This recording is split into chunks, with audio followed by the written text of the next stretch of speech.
Sempre fago outro aviso. Eu vou a unha biblioteca ou vou a unha librería, miro os stands de poesía, os discos que teño. Outros mira revistas porno. Non son incompatibles. Entón, que fago?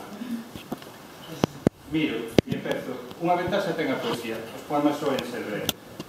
Abro un libro e así o chou vou escollendo e leo. Se vexo que 3 ou 4 poemas non me convencen, penso o libro e así con varios libros. Que pasa moitas veces? Que a maioría das veces esa poesía non me di nada. E non pasa nada.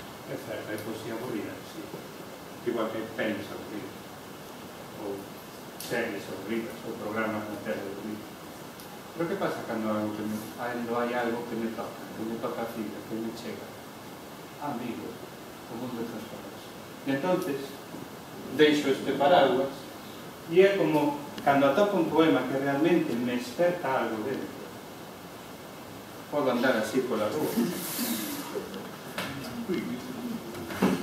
E entonces a poesía permíteme protexerme da realidade e andar pola rúa con outra cara. Permíteme que alguén se cruza conmigo e eu lle poida decir: o mundo ten color, o mundo non é só un paraguas negro e aburrido como os demais, porque eu teño algo dentro distinto e sei no expresar. Como? A través das palabras. Entonces, probablemente cumpran os dos paraguas a mesma función, non? E probablemente eu non chegue máis longe con este paraguas de color.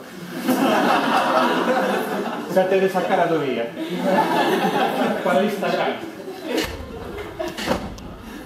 Entonces, non sei, vou facer o mellor o mesmo percorrido que todos os días, non? Vou a toparme coa mesma xente, pero o meu paraguas, o meu interior cambiou. Entendedes? E por iso leo